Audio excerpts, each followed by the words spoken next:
Em nome do Pai, do Filho e do Espírito Santo. Amém.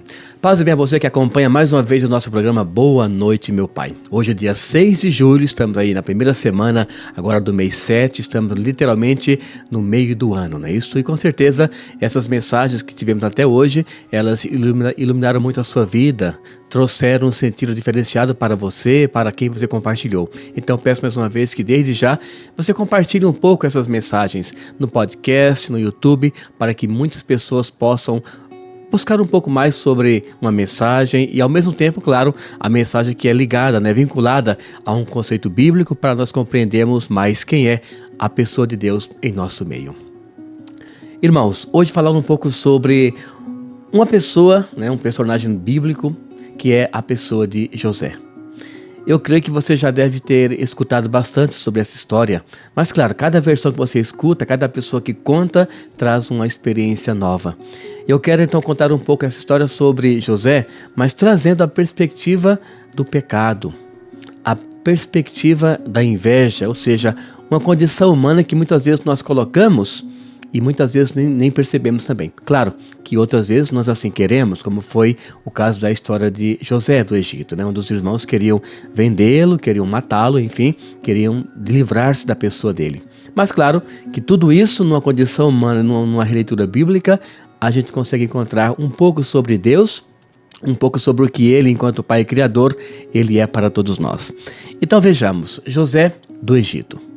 Uma história na qual nós percebemos que existe a atuação da família, os irmãos, por exemplo, existe a atuação de sentimentos humanos, que é a inveja, mas existe também o quê? A atuação de Deus.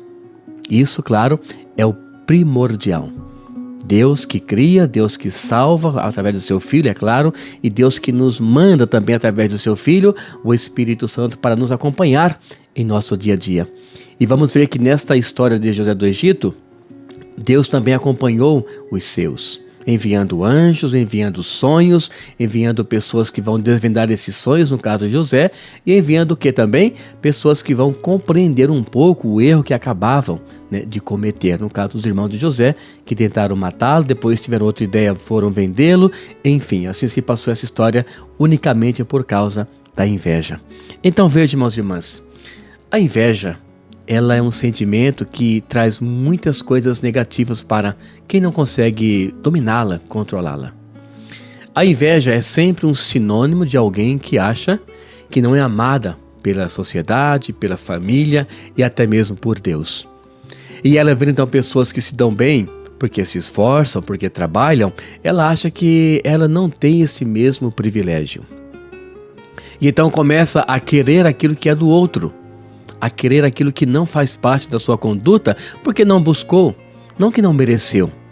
Todas as pessoas que buscam, isso é claro na Bíblia, Deus dará uma resposta. Toda vez que alguém bate em alguma porta, ali está Deus para abrir essa porta e nos mostrar uma vida nova. Então este é o lado humano, o lado no qual as pessoas elas não entendem muitas vezes, não querem compreender, na verdade, e elas começam a querer usufruir daquilo que a outra pessoa, pelo seu mérito, ela já conquistou. Portanto, é uma condição puramente humana. Mas, claro, ela pode ser trabalhada. Ela pode ser diferenciada para que a pessoa consiga colocar outra dimensão na sua vida e, a partir daí, reconhecer tudo a partir da ótica divina, ou seja, todos os passos que ela pode fazer e vai fazer, vai estar sempre conectada com a vontade de Deus. Então vejamos, a inveja é sempre um descontentamento com aquilo que a pessoa tem na sua vida. Daqui a pouquinho eu vou contar um pouco sobre a história de José com seus irmãos, no segundo bloco, para vermos como que essa dimensão humana, ela pode atingir diretamente o quê? Essa condição na qual a pessoa, ela quer vivenciar a vida da outra pessoa. Ela quase que anula a vida dela para buscar então os privilégios daquela pessoa. No fundo, é uma pessoa que ela consegue transformar a sua vida no âmbito da ingratidão. Ou seja, não reconhece aquilo que Deus colocou na vida dela, não reconhece, por exemplo, aquilo que as pessoas colocam na vida dela, que foi o caso, por exemplo, de José do Egito.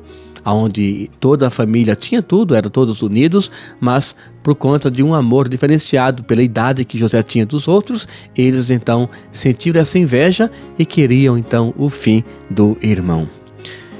Por conta disso, um turbilhão de coisas acontecem na vida das pessoas. As pessoas começam, por exemplo, a afastar-se da graça de Deus. É uma primeira ação de alguém que tem inveja. Ela não consegue conectar-se com a graça de Deus. Isso porque Deus, quando age em nossa vida, quando nós queremos, buscamos esta ação, Ele sem dúvida alguma nos proporciona momentos bons, agradáveis, momentos justos. E uma pessoa que é ingrata, ela não consegue conectar-se com Deus por conta disso. Por quê? Porque a ação de querer viver a vida do outro não condiz com o Evangelho. Tampouco vai condizer com aquilo que é Deus para todos nós. Então a primeira reação é esta: a pessoa ela cria uma ruptura com Deus. Vejam, por exemplo, no início com Adão e Eva, foi dessa forma. Deus tinha tudo para eles tinham tudo com Deus, mas de repente esta inveja em querer ser algo maior, ao ouvir a serpente falar, olha, vocês podem ser deuses também. E quem disse que comer dessa fruta vai torná-los menores? Quem disse isto? Então a inveja já começou a gerar vida no coração deles. E assim então foram o quê? Atrás desta imagem, atrás desse desejo, atrás desse anseio. E então o que aconteceu? Criaram essa separação com Deus. Ou seja, colocaram o quê? Esse turbilhão de coisas negativas a fazer parte da conduta deles naquele momento em diante. Aí vem então o que nós chamamos de uma janela que nós abrimos para que o mal possa trabalhar em nós. E tenha certeza, irmãos e irmãs, essa janela ela é muito perigosa. Quando alguém deixa a vida aberta para o além, para as coisas na qual você não consegue compreender como e por que elas vêm, com certeza muitas coisas negativas começam a rondar. E a ação do mal, do demônio, é dessa forma. Por isso, muitos buscam o ocultismo. E como diz o nome, não sabemos o que aparece, o que acontece ali. E dessa forma, então, espíritos maus aparecem, na verdade, demônios, na verdade, e fazem com que a pessoa ela perca esse chão espiritual. Ou seja, mais uma vez, ela cria essa ruptura e ela se separa da graça de Deus. E é por isso que Deus ele quer que cada pessoa compreenda sabiamente como que a pessoa deve colocar-se à disposição dele para essa ajuda. E dessa forma, é claro, cada pessoa que vai se colocando, Deus vai auxiliando e Deus vai mostrando o caminho, porque ele falou, eu sou o caminho, a verdade e a vida, não tem como chegar ao Pai se não for por mim. Irmãos, é de fundamental importância nós compreendermos essa ação de Deus em nossa vida.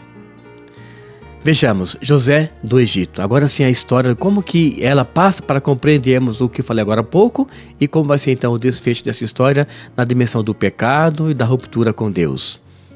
José, um dos filhos tão querido quanto os demais. Eu sempre falo para os pais, não existe filho melhor, mais amado. O que existe às vezes é o quê? É um filho que precisa de mais cuidado por uma doença ou algo parecido.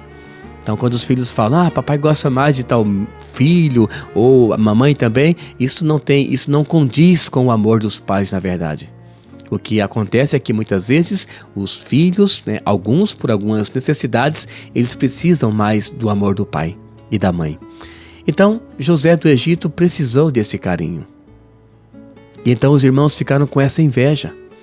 E indo para o Egito buscar mantimento, então, eis que os irmãos disseram, olha, este é aquele que o nosso pai trata com muito desprezo em relação a nós. Ele dá muito carinho para ele, na verdade, e despreza a nós que somos irmãos mais velhos. Então vamos nos livrar dele, porque assim o nosso pai vai nos amar por maneira igual. E assim então, bolaram uma maneira de como se livrariam de José do Egito. Dessa forma então, o que aconteceu? Olha, primeiramente, encontraram uma maneira de dizer, olha, esse nosso irmão ele não vai voltar conosco. Então disseram, vamos matá-lo.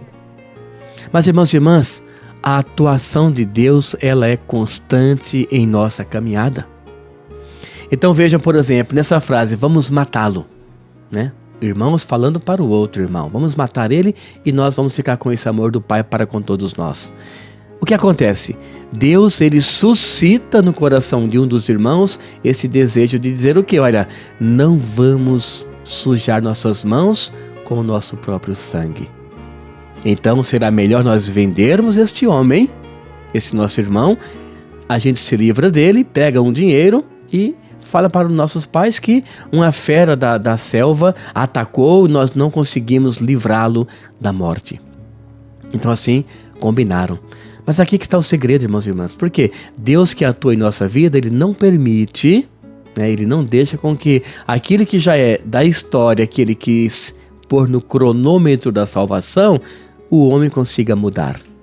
Assim como também na cruz, por exemplo, né, na hora de retirar os corpos, a profecia dizia o quê? Que nenhum osso será quebrado. E na hora então de tirar os 3 que estavam crucificados, né, Jesus, o bom e o mau ladrão, eis que não quebraram os ossos de Jesus, porque era uma profecia.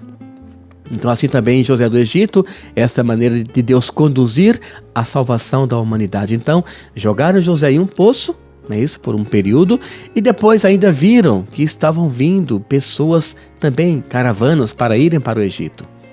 E dessa forma então tiveram a ideia. E foi essa a ideia, vamos então vendê-lo.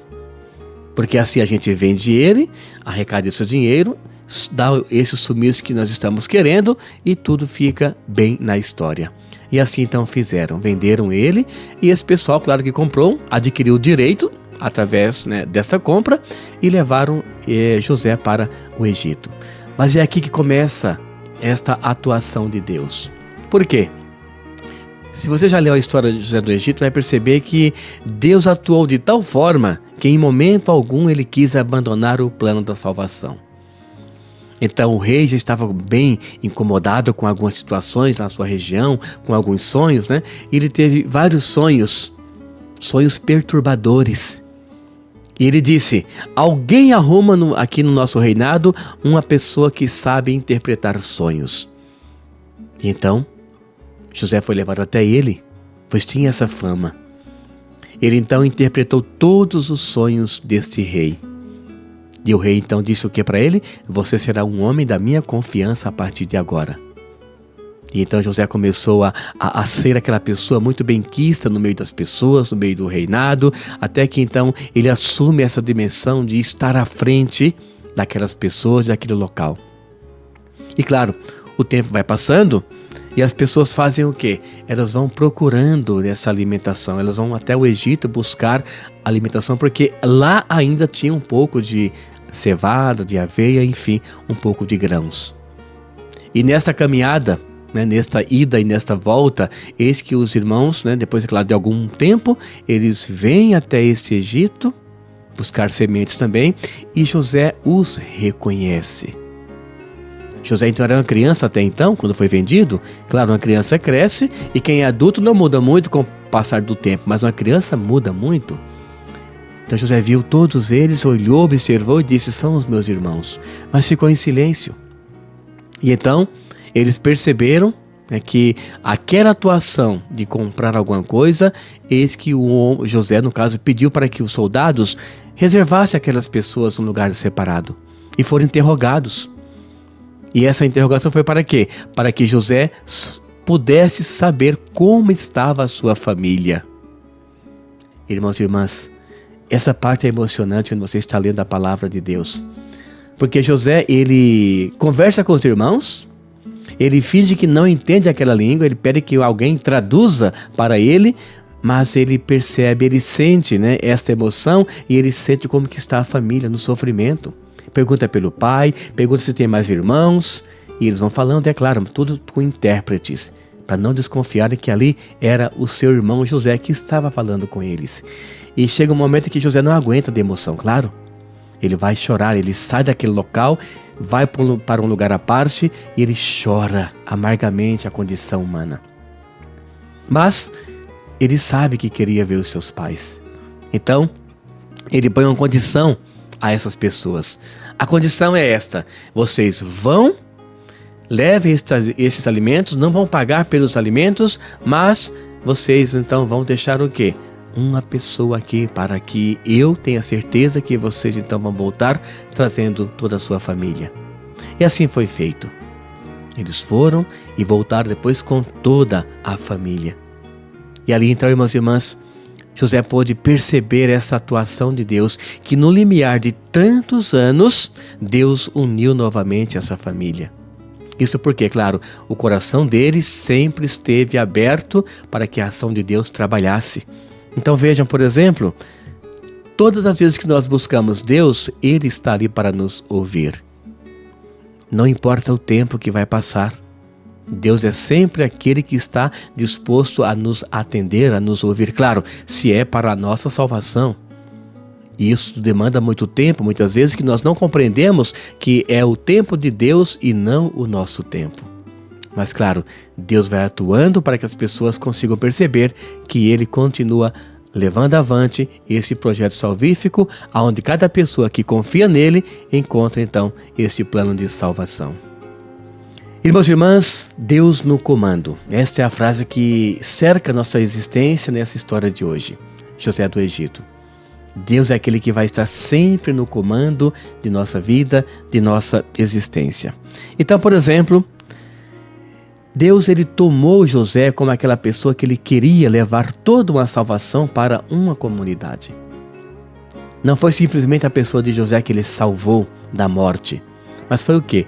Toda a família, todo um grupo de pessoas, no caso estavam todos no Egito, e Deus quis o quê?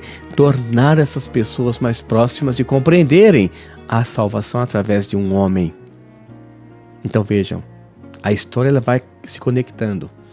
Então se por um homem entrou o pecado no mundo, que foi Adão, por exemplo, por um outro homem entrou a salvação no mundo, que foi Jesus Cristo. E no decorrer da história da salvação da humanidade, várias pessoas foram entrando a pedido de Deus, é claro, para que as pessoas compreendessem esta atuação de Deus na vida delas.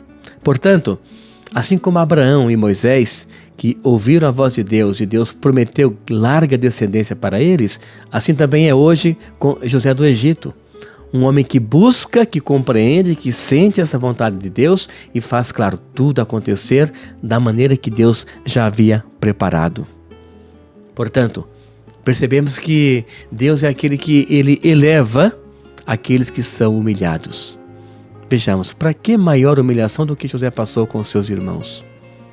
Mas nenhum irmão foi elevado à dignidade de estar à frente de como chefe de Estado, por exemplo. Por quê? Procuraram o mal. Irmãos, uma coisa é muito certa. Toda pessoa que procura o mal, mais cedo ou mais tarde esse mal vem e atua na vida da pessoa e atrapalha a vida da pessoa. Isso é muito claro nos exorcismos, por exemplo. Ah, padre, eu estava só procurando algo que eu achei que fosse inofensivo. Até então você acha que é inofensivo, mas se não condiz com a palavra de Deus e se não faz bem para a sua vida espiritual e para o próximo, sem dúvida alguma, são coisas que com o passar do tempo, elas vão atrapalhando a sua vida. Porque qual que é a intenção do demônio? É deixar a pessoa patinando na vida. Nem sempre é matar, é patinar. Porque Deus nos fez para sermos felizes. E alguém que só patina, quer dizer, nunca vai 1 metro à frente da sua vida, nunca tem uma evolução mínima que seja, isso para o demônio é um prato muito cheio. Porque a pessoa não está vivendo aquilo que Deus planejou na vida dela. Ah, alguém poderia dizer, mas e Deus permite isso? Não é permissão de Deus nesse sentido de que Deus quer ver o sofrimento. Mas quando você procura, você tem um livre-arbítrio. E ao mesmo tempo, quando percebe isso, pode procurar a igreja, a oração, por exemplo. Então não é a culpa de Deus. Não é pensar que Deus é o culpado porque Ele tudo sabe e Ele tudo pode. Nos deu livre-arbítrio, onde cada pessoa procura o mal, e o mal existe e Ele atua, ou percebendo que o mal está atuando, Ele deixa, abandona e procura o bem, por exemplo. Portanto, Deus é aquele que faz novas todas as coisas. Isso é um grande fato. Nós bem sabemos. Na sua ressurreição, deixou bem claro que veio para tirar toda a dimensão do sofrimento humano com a ressurreição. Claro, cada pessoa no seu tempo e também com o seu merecimento. Mas o céu foi feito para que as pessoas pudessem, após a vida terrena, usufruírem de modo muito especial por toda a eternidade. Mas claro, repito, cada pessoa a seu tempo e também ao seu merecimento. Isso por quê? Porque em Deus tudo é vida. Nós bem sabemos que o Evangelho trata, por exemplo, da semente, né? Fala que uma semente que é colocada em cima de um vidro, de um mármore, de um lugar que não tem vida, um lugar que não tem terra, por exemplo, essa semente vai secar, vai morrer literalmente. Mas se essa semente é colocada, por exemplo, em uma terra trabalhada, uma terra que tem seus adubos necessários, essa semente ela não vai literalmente morrer, ela vai ser transformada. Trans quer dizer ir além daquilo que ela é. Então ela vai ser transformada em vida. Então ela começa o processo da germinação, ela tem o processo da eclosão e ali então a vida nova aparece. E assim foi Jesus. Transformou a humanidade ao ressuscitar, né? Esta eclosão de Jesus seria esta ressurreição. E a partir daí, vida nova para todas as pessoas de boa vontade, ou seja, que buscam, né? Que compreendem que o céu já está vivendo em nosso meio desde já, ou seja, o reino dos céus já está acontecendo.